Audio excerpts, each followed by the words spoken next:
guys, my name's Insomniac, and I'm making, this is a video that I'm making for the internet. It's been a while, and I should, I guess, do some explaining into why I have been gone. But I'm not gonna do that, really. I took a break from YouTube, and part of it was I was busy with work. Part of it was that I just wasn't feeling like I needed to make video. I didn't have any inspiration to make videos in terms of main channel stuff. I've still been doing things on my gaming channel, but that's all the explanation that I can give. I didn't feel like doing it. I had no drive to do it, and I've said from the beginning with my channel that I'm not going to make videos if I don't feel inspired to do so. I think that the content that is made when people are trying to force it out is just not good content, and so I'm not going to do those kind of things with my content. So I have new hair, kinda. It's going to be different here in another month anyway, but there's all sorts of new stuff. My beard is longer, all that great stuff. But that is not what this video is about, as I'm sure you could gather from the title. I'm going to be telling a story here. This is going to probably be a little bit longer of a video, but I'm going to be telling the story about my emergency appendectomy that I had to have back last November, a few weeks after my birthday, actually. I'm going to be talking about this in basically two different stages. One is going to, well, I guess three different stages. One is going to be the actual appendectomy story, how it happened. The whole deal is it was a very interesting and kind of different way that people usually go about having their appendix almost bursting. There's kind of a formula to it, and mine was a little bit different and a little bit strange. The second thing is going to be just some information about what happened and how what led to the problems that occurred, and the third one is going to be some math for you guys, because obviously, since this is America and this is a medical thing, there were some bills to be paid, and so the story will show itself as I go along in this video. So to start off with part one, the actual appendectomy. It was 2 weeks after my birthday. It was November 20th or so, somewhere right around there. For my birthday last year, we had this kind of fun deal where basically had 3 whole days of celebrating. We had one day where we hung out here and drank with just a few people, had a really good time, just kind of relaxing and drinking and playing some games and having fun. We had a day where we went out, and it was like a pre-birthday, birthday, and post-birthday party kind of thing. So one day we kind of stayed in and just hung out. One day we went out and went to a few bars, had a good time, drank, celebrated. And the third thing was we had a party here with a bunch of people. It was like a combo party of my birthday plus like a work party for one of my roommates. It was a lot of fun. We had a really enjoyable time all 3 days. I drank way too much. I had a ton of fun. It was great. About 2 weeks after my birthday and all those shenanigans, there was a night where we hung out and played some Mario Party. We were up late, probably till about 3 a.m., and then we all went to bed. Everything seemed normal until I woke up at 5 in the morning in the most excruciating pain of my life. I can say that, you know, broken elbow, other problems that I've had with ulcers, stuff like that, nothing compared to the pain that I felt when I woke up at like 5 in the morning. I crawled to the bathroom, which was, at that point in time, we didn't have our bathroom downstairs at the house that I live, so it was all the way up the stairs. I literally crawled up the stairs into the bathroom to see if maybe it was my stomach, you know, if I had a really bad stomach ache, maybe I could, you know, go to the bathroom and have the pain kind of go away. It didn't at all. The pain was still full force, and that's when I kind of started to do my checking. It was in my head that it was maybe my appendix. My mom's a nurse, so she's always, early on, I got the warning, like, this is how you do it. If there's pain here, blah, blah, blah, it's probably your appendix. So, it was perfectly where it was, in between my hip and belly button on the right side. That was where all my pain was, but I mean, it was radiating out of that spot. And so, it was at that point in time where I said, you know what? I need to go to the hospital. A side note about this, which is part of part 2. My father, on my birthday, got laid off from his job. So, at this point in time, we had no insurance because it had only been 2 weeks. My dad was still searching for a new job. We were just waiting. And so we did not have insurance. My whole family, including myself, did not have insurance at this point in time. Very integral part of the story. So I crawled to my roommate's room. My roommate Jeff lives in the basement with me. I crawled to his room. I had to wake him up at 5:30 in the morning and say, "Hey, I feel like I'm going to die. Can you please take me to the emergency room?" So we go to St. Mary's, which is near our house. It's not very far away, which is nice. I admit myself. We wait in the waiting room for like half an hour, and we finally get a room. They get me in there, and so then we go through that whole process. I called my parents. They were asleep, and then remember, this is like 6 in the morning when all this is happening. And I left them messages that said, "Hey, don't freak out. I'm in the hospital. I'm pretty sure it's my appendix. Here we go." So the weird part was usually there's a lot of signs and symptoms that go with an appendectomy. There's with your appendix bursting, you have a fever usually. Obviously you have the pain, you have the tenderness, but there are things that go along with that. The only real thing that I had was extreme pain exactly where my appendix was, and yeah, that's kind of one of the only real symptoms that I had. That being said, they ran the tests on me, they took the scans, it was my appendix, it was inflamed and ready to burst, we needed to go into emergency surgery and have it done. So, we did. We did just that. We went into emergency surgery. My parents ended up coming to the hospital around about 9:30. I went into surgery around 11:30. I was out by 12:45. It was all done with a scope. It was really quick, easy. Because I had caught it so early on, it didn't turn into a big deal where my appendix burst and we had the risk of infection and all of these things. And partially because my mom was a nurse, and she, knows how to take care of me and all that, and also partially because I caught it so early and it was such an easy procedure, I was out of the hospital by 4 p.m. that same day. So I was in the hospital for 10 hours, from 6 a.m. to 4 p.m.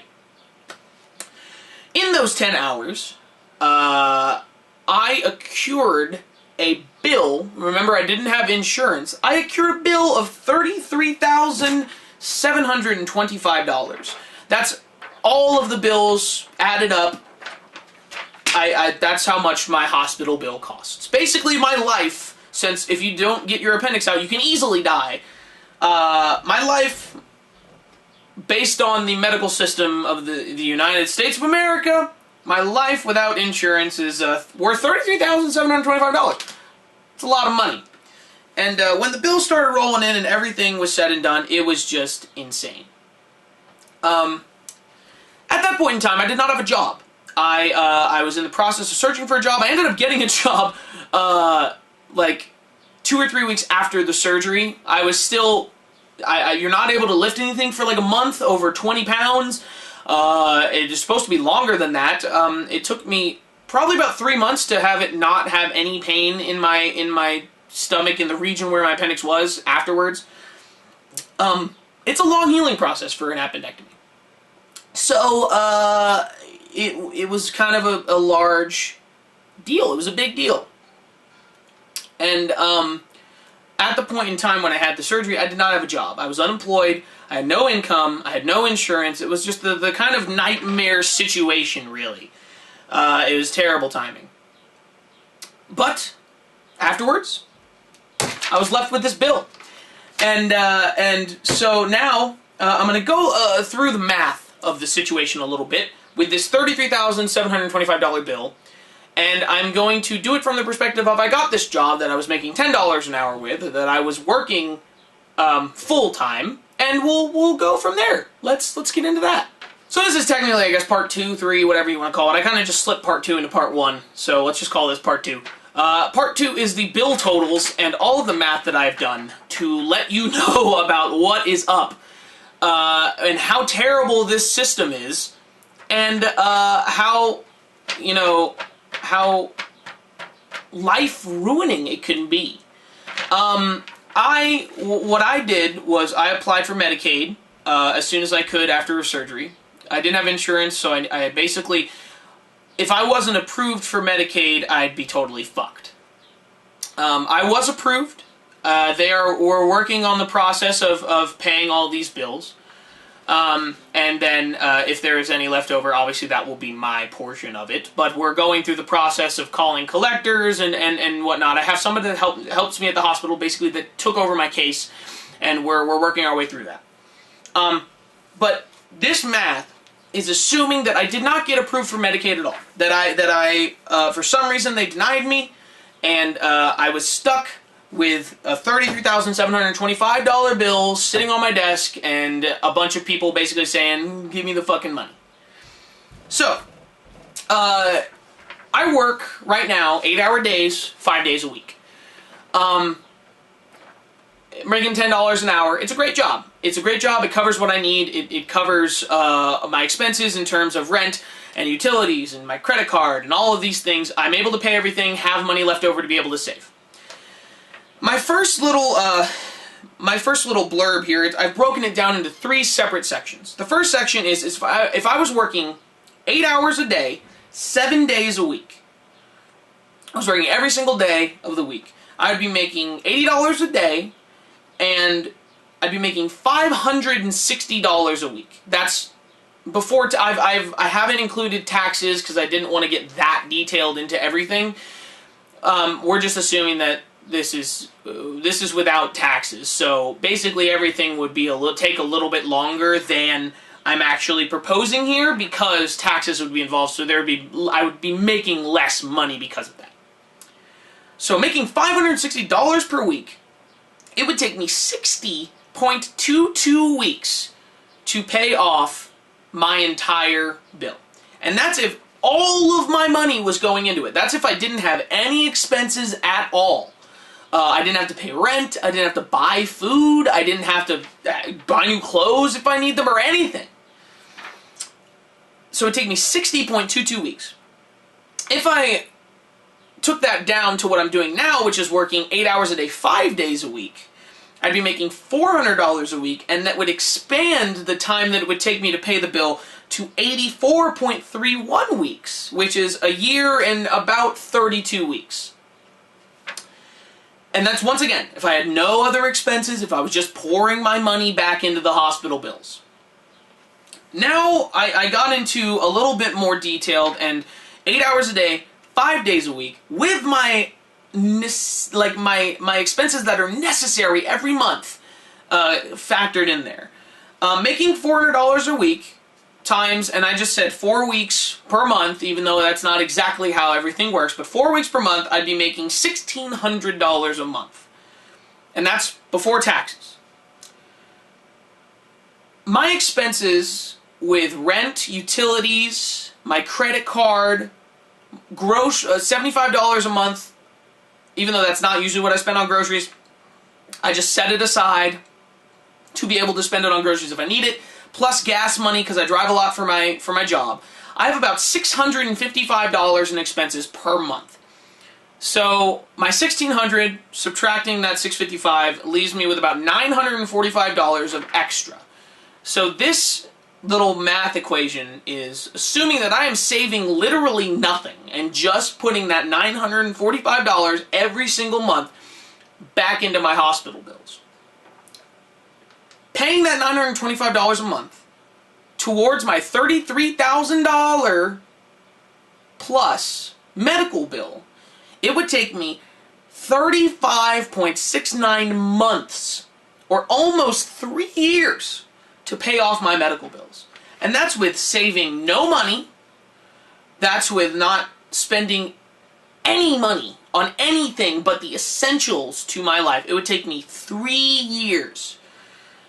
So if we're looking at, just off the top of my head, factoring in taxes being taken out of my bill, being taken out of my paycheck, needing things like clothes, needing things like, emergency stuff with the car, needing, that emergency money that I would need. It would probably take me upwards of 4 to 5 years to pay off all of my medical bills. To me, it's mind-boggling. I'm a 23-year-old kid, working a full-time job, not going to school currently because I'm trying to save up money. If I wasn't approved for Medicaid, I'd be screwed. There would be no way for me to be able to pay all these bills and also survive. I wouldn't be able to survive comfortably. I wouldn't be able to survive at all. And it boggles my mind how I see politicians and people talking about how, if you work, and I'm making $10 an hour. The minimum wage is I think it's $8.25 right now. If I was working a minimum wage job, I'd be totally fucked. And it perplexes me that people don't understand that these things, that medical emergencies can ruin your life. I had no control over my appendix bursting. This isn't me being stupid and breaking my arm like a fucking idiot. This isn't me, eating like crap and having a heart attack or something like that. This is literally me waking up all of a sudden at 5 o'clock in the morning and my appendix is like, it's fucking over. I need to be out of your body right now, otherwise you're probably going to die. And it's just something that I think was important to make a video about because this happens to people all the time. And this is this is 10 hours of time that I spent in the hospital, $33,000 in bills. How can that be a thing? I understand that people are doing their jobs. I understand that people need to be paid, but when you look me in the eye and say that for 10 hours, it took us 10 hours, and we are charging you $33,000 plus, you can't tell me that it's fair. You can't tell me that it makes sense. You can't look at this math on this paper that I have done. Thank you, elementary school, by the way. You can't look at this math and say that it's fair and that it makes sense. You can't say that there's not a better way to handle things when an emergency procedure to save someone's life almost isn't worth it because it fucking will ruin your life. And I thought that this whole story was just a really good, maybe to open some people's eyes about how ridiculous this whole situation is. And so I wanted to make it and kind of tell my story about my appendectomy and let you guys know what actually happened. Because it's just been such a giant hassle. And it's been, a little bit less than a year since everything happened, and I'm still dealing with it every day. I still get calls from collection agencies, and I have to talk to them about everything and let them know. Luckily I have Medicaid. Otherwise, I would be in a total shitstorm. And so, I just wanted to make a video and tell my story, and also let you guys know that I'm going to be making videos every week again, because I want to, and because I feel inspired to. And this is part of what I wanted to do and make a video of, and so I figured, what a better place to start. So as always, if you guys enjoyed the video, you can leave a like. If not, you can leave a dislike. It's up to you. But I hope that you watched and you took something out of this. And, this is a problem that needs to be addressed in our country. It's a large problem. It's a huge problem. There are so many problems that we have to address, but this is one of the big ones. And yeah, that's all I have for this video. So, yeah, that's it. I'll be back next week. Talk to you guys later. It was on there, and it just didn't stay.